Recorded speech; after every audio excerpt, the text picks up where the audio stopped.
Girls and the realization of Sustainable Development Goal 5.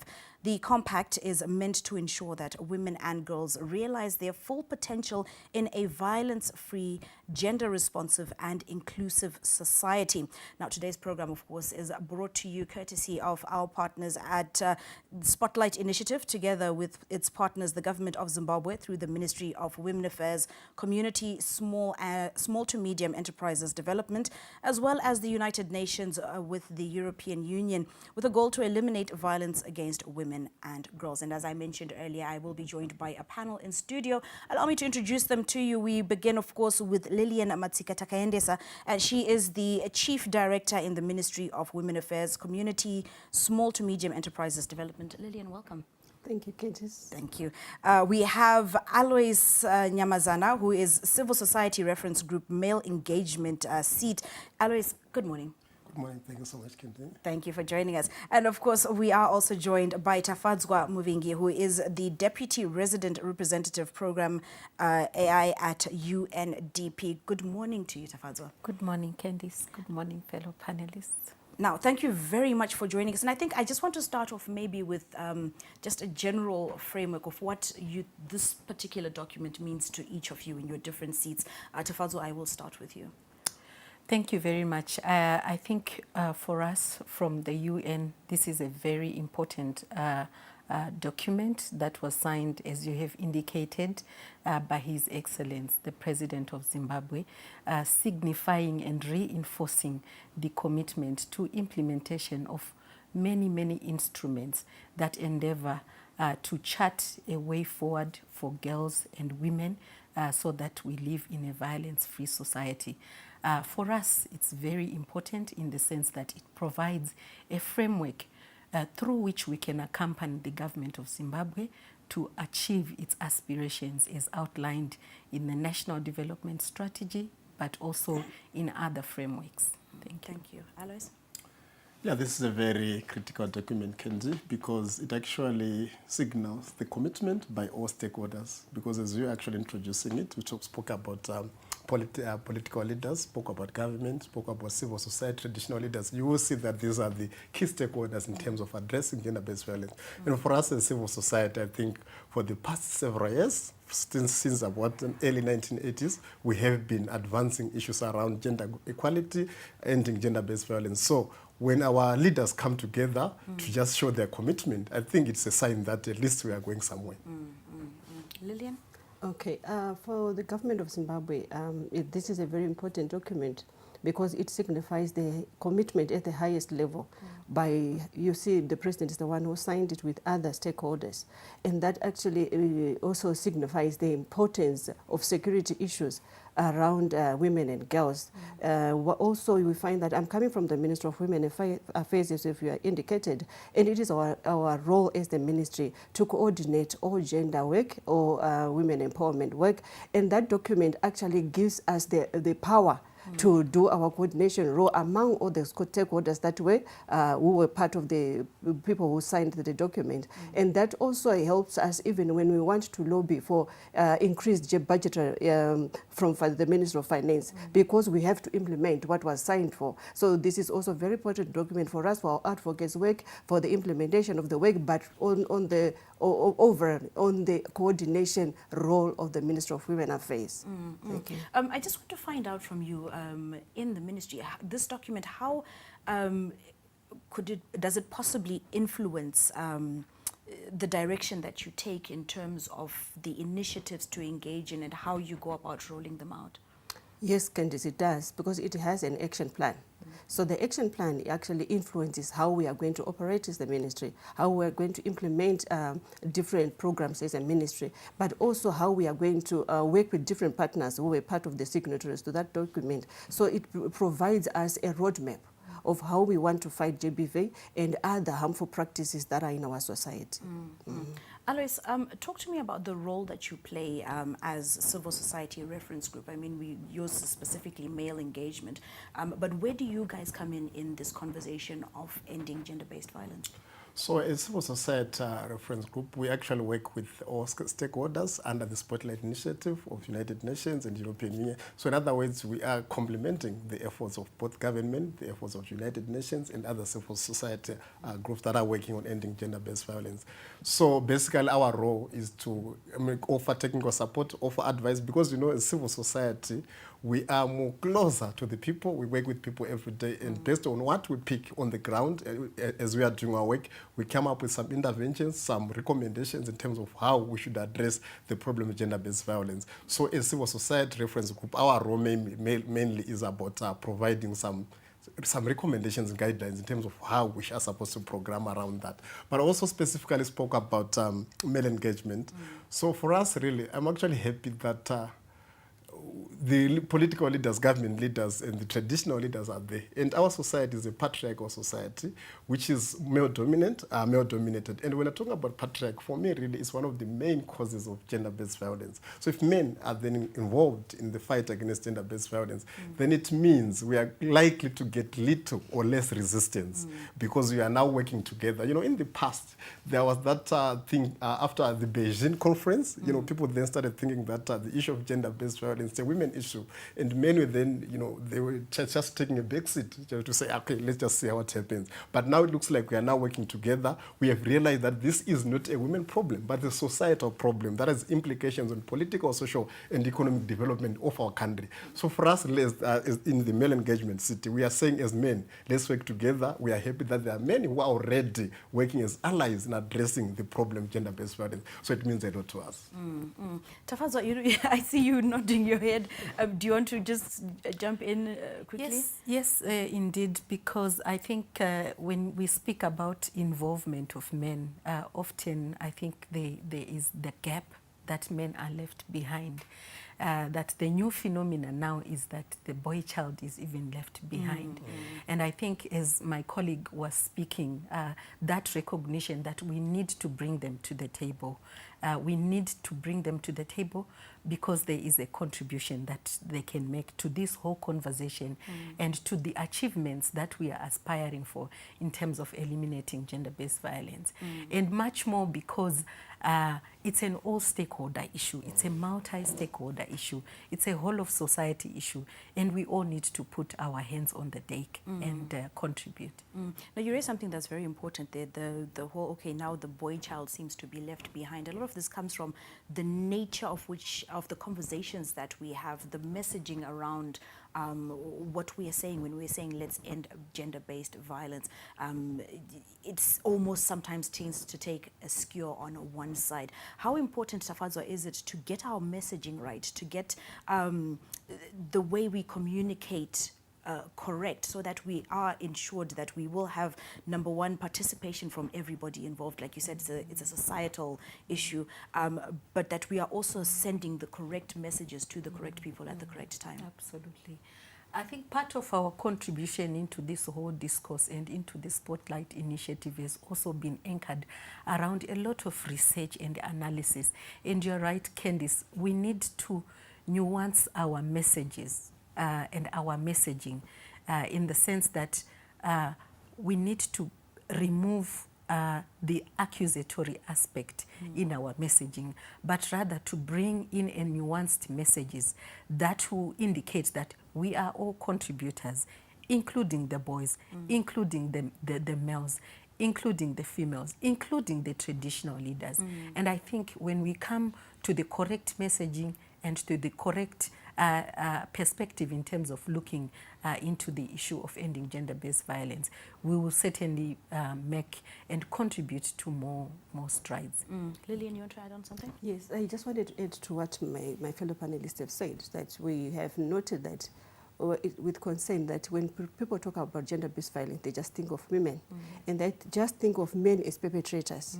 But we are also moving into transform society to say there are also men who are actually suffering from gender-based violence.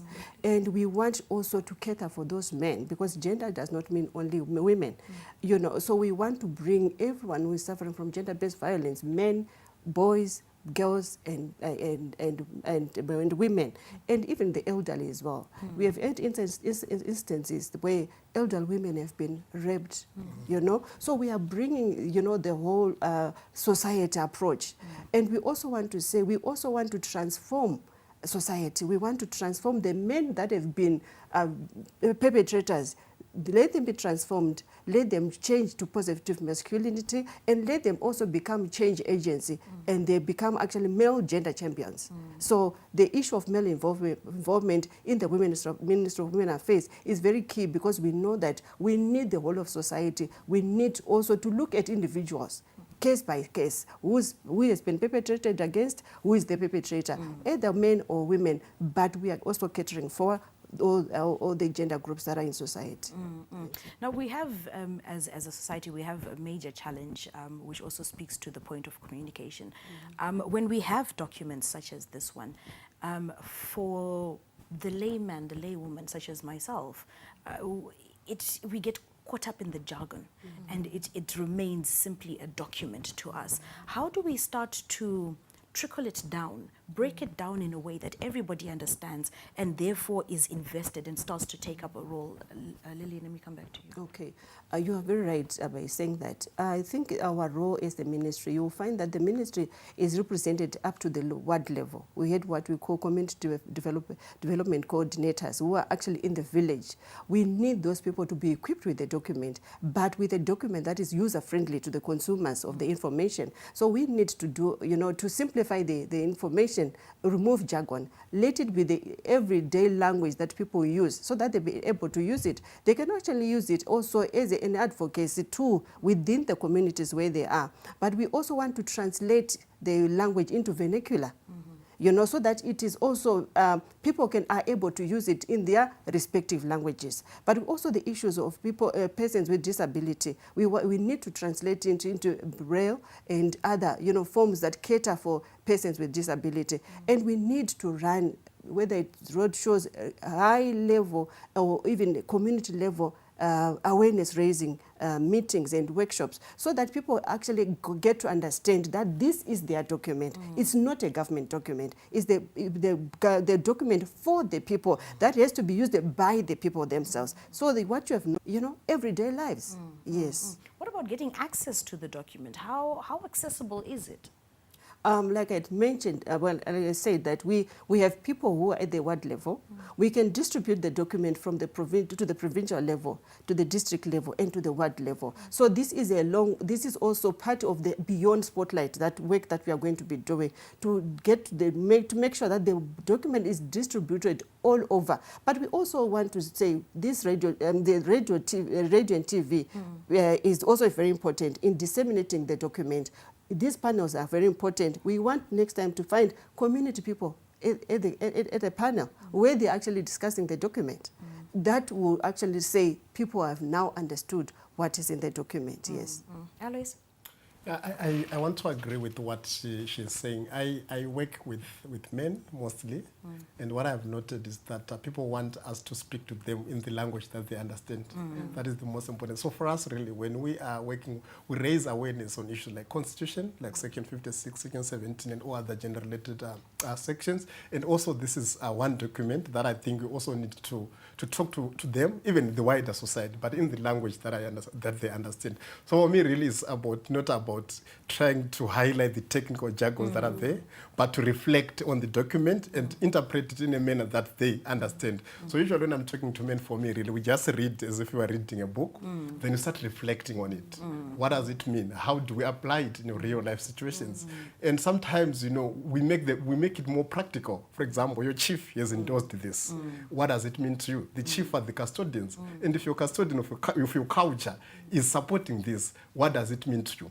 Because there's always there's sometimes, you know, the risk of people resisting, thinking that is something that is imposed maybe by the West and all those things. But when the chief is in it, he's custodian of your culture, you live with them in their communities and all those things. So I think the most important thing for me really is not about like the workshopping approach is good, but for me, I prefer the reflection approach. Right. Where we sit down, we discuss, we analyze, we try to interpret it based on everyday living experiences and realities. That's that. Because, you know, the other challenge that we have is also starting talking about gender at a very, when people are old. Right. You know, so for me, I believe in family-centered approaches. Because one of the biggest elephants in the room is the socialization process. So if you start talking about gender issues for a Form 5 or Form 6 student, already they would have perhaps intoxicated already. So I think we need to even engage the younger boys. For us, we have a program that we call the Catch Them Young Project, where we are teaching both parents and the children positive parenting, and the children also to understand, for instance, a boy, for example, he needs to grow up knowing that it's not right to beat a woman. Right. So I think it's about starting it right from the, you know, when they are still toddlers and they grow up. So in schools, the document should be accessible. Right. And that's my thinking. Right. Tafazo? I wanted to add a point around these kinds of partnership, how we can grow these kinds of partnerships, because these are what are important for the continuous decision. We've looked at social media and we've vilified it most of the time. But what are the other approaches that we can look? How can we look at it as a tool to disseminate more? How can we look at it as a tool to engage with the youths? The youths are on social media 24/7. Those are some of the channels that we need to continuously look at the partnerships, the joy as a resource in the country. So I wanted to just add that point around. And as we come there, and talking about simplifying things, Tafazo, maybe you can just take us in the simplest form possible, some of the we already know. For instance, access to services for survivors of gender-based violence. How survivors of gender-based violence can access services, be they legal services, be they health services. Issues around prevention, Candice, very important. We have always said prevention is better than cure.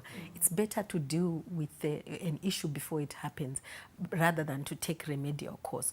So what are the efforts and the activities that we can do to prevent? Alois is talking about one of them, catching them young, you know, socializing in the right approach, in the correct manner, nuancing the right messages so that the young can look at things from a different perspective. And then, of course, the issues around, you know, mobilization of resources. And I want to look at resources from a different perspective. It's important for us to put the different kinds of resources that we need for fighting gender-based violence, be it knowledge. You know, sometimes even the traditional and cultural practices, there are some of those cultural practices that are good. What are those that we can draw out and use, you know, in terms of, you know, the fight against gender-based violence? So these are some of the elements that we are talking about in the compact. But more concretely, the fact that it actually has an action plan, a responsibility, drawing in a level of accountability. In my capacity as a development partner, what am I accountable in the document? In their capacity as government, what are they accountable for? In their capacity as civil society, what are they accountable? So these are some of the elements that you find within the document. I like that you've asked your own question. What are you accountable for in your role? You are putting me on the spot. But certainly we stand to give that holding hand, that push, that accompaniment. The government, the civil society, the citizens are the owners of the process. They are the owners of the work. But we come in to accompany. What are the priorities? How can we step in, be it with research, with resources, with analysis, with tools to accompany? So our role, basically, we are there. We are partners. We are friends. We come in to give the holding hand and say we can carry forward. There have been accomplishments. There are still gaps. How can we work together? How can we walk together and, you know, cover, you know, the last mile that we need to cover? There has been a conversation recently at the General Assembly around accelerating sustainable development goals. And the conversation is, we may need 300 years to achieve gender equality. That's a very long time. That's generations. How can we work together now? How can we reduce that time frame? How can we accompany each other in terms of, supporting the work to move forward? All right. Owner number one. What is your role as outlined by this guideline? Okay, maybe before I get to my role, I just wanted also to mention some of the components of the document. We also have the institutional building framework, where we are strengthening the institutions for them to be able to facilitate and to achieve their mandates. We also have the civil society. I think they've been strengthened a lot around how they can deliver with the people that they work with. Government has also been supported very much around institutional strengthening. How do we coordinate our role as the ministry? But also the other comment that is very important for us as a ministry is the women empowerment, economic empowerment bit. Because what we've noted with great concern also is that these GBV issues actually stem from poverty. And also for someone to move out of a home, the way there's gender-based violence, they need to be able to look after themselves. Right. But you find that when women do not have anything economically to stand on, they will remain in a home that is, that has got a lot of violence. So what we did with our different partners was also to build this economic strength of women to start doing their projects and also improving their livelihoods. And you will be shocked. There's so many amazing stories that have come out of that program. So that's one of the things that I wanted to maybe two issues that I wanted to point out. But also the legal framework. Has also been part of the component of the spotlight.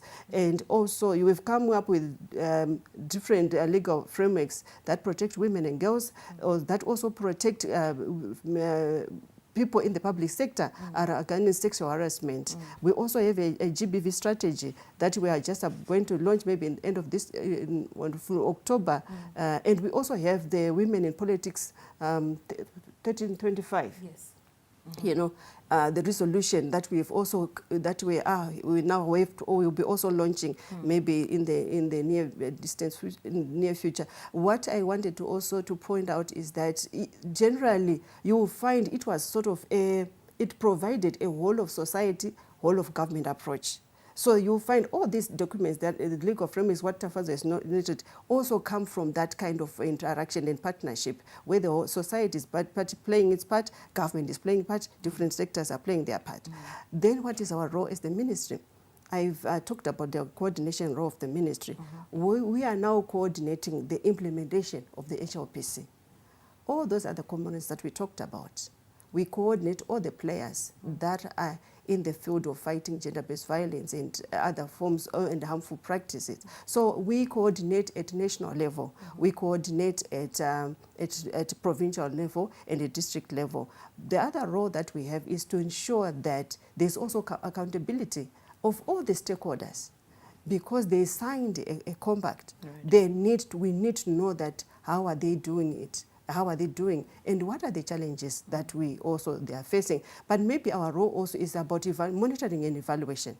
That's what I was talking about. Just assessing how are we doing as a government. But this also aids to other. We have ratified different frameworks at regional level and international level. Now that builds up to say, how is Zimbabwe implementing the legal frameworks that they have ratified at different levels through the implementation of the HLPC. So that is what I would say is our role as the ministry. Now, as coordinator, as evaluator, what are some of the challenges that you are seeing that come up that we may need to start looking at ways to address even more intensively? I think the one issue that we have actually agreed as all partners is the lack of data, GBV data. Gender equality data, women empowerment data, who's doing what where. And the issue is that we need an information management system that we have as the ministry, so that we are able to coordinate well. If we don't have that information, it becomes very difficult to come up with authentic figures as to say how much have we moved towards our goal And also, when you want to do reporting, sometimes you get different figures from different stakeholders. How do we now consolidate that figure to say this is the figures that are for Zimbabwe? Right. So the information and management system, we need it. It is it of yesterday. The other issue is just about the fragmentation of the work that our stakeholders are doing. There's been so much fragmentation that we are also saying, as the government, we need to coordinate to understand what partners are doing so that we know which areas are not covered. Right. Because you would find some areas are not, they are far beyond rich countries, not countries, communities. There are people, there are no organizations that are operating in those communities. And you find it's very difficult. Those who are the districts or the wards that you find a lot of gender-based violence because no one is monitoring what is happening. Right. No one is providing oversight of the few that are there. Yeah? So those are the challenges that we find. But the issue of poverty remains a challenge.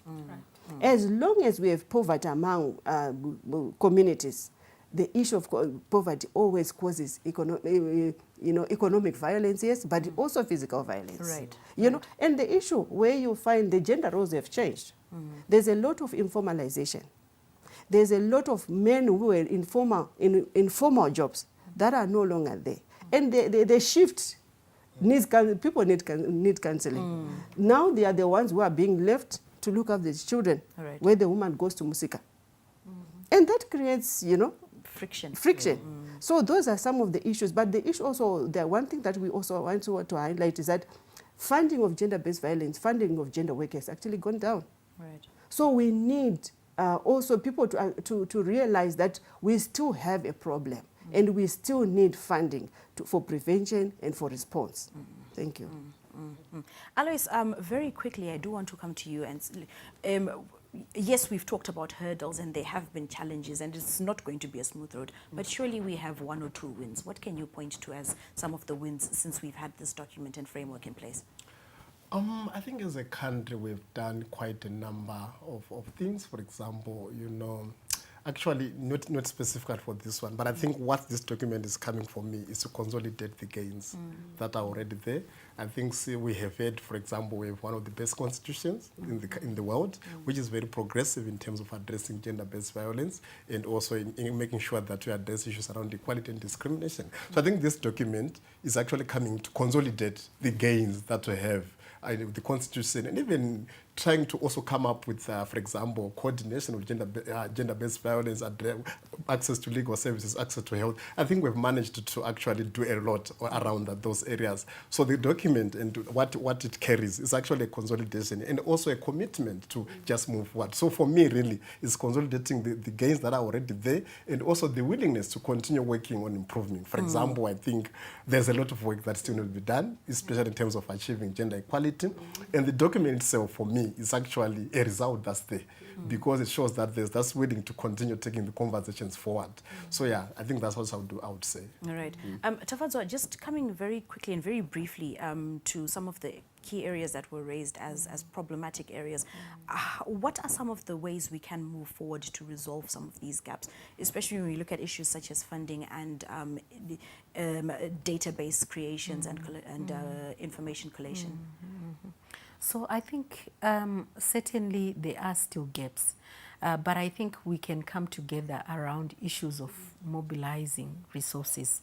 Ms. Matsika talked about the gap in terms of data, in terms of information. And I think one of the things that we need to understand, even as a country, is what is the cost of gender-based violence? What is the cost on the economy? What is the cost on services? What is the cost on societal cohesion? Those are important statistics and data that we need to find out. And so I think we can still rally around some of these issues collectively to investigate, to analyze, to research, and to bring in information in terms of what really needs to be done in those spaces. What are the policy interventions that we can introduce? What are the activities and interventions that we can introduce? So resources is one aspect, but I want to emphasize the aspect of domestic resource mobilization. Yes, we do have a lot of support that is coming in through development support, development partners and donors even. But it's important, what is our own contribution as a people, as a society to this issue? How can we mobilize domestically in our communities, in our own settings, you know, to fund some of these elements? The second point I wanted to point out is that this is a very important document in terms of sustainability of all of the gains that we have achieved. Yes, the program may be coming to an end. Yes, we may be transitioning to other programs, but how can we build onto the gains? He spoke about, you know, the good legal framework. That's a very important baseline to build upon. The work that has been done in terms of women economic empowerment, what is it that we can build upon that base? So I think these are some of the spaces where we can also join hands and partner to take the work forward. Now, sadly, we are out of time. This discussion required a lot more time. But I do want to ask you very quickly, in like 30 seconds or less, society must be involved. There is no point to any of this if communities, societies, individuals are not involved. So I'm going to go this way. So Tafazo, I'll start with you. How do we as responsible citizens get involved in the fight to eliminate gender-based violence against women and girls, boys and men? We must think before we act, and we must be involved. Let us not be perpetrators. Let us bring solutions. Let us be involved. Let us work together, because I think working together is the only thing that can really make us move forward and achieve sustainable development goal number 5. I don't believe we need 300 years. I think we can do it. Right. Thank you. Alois?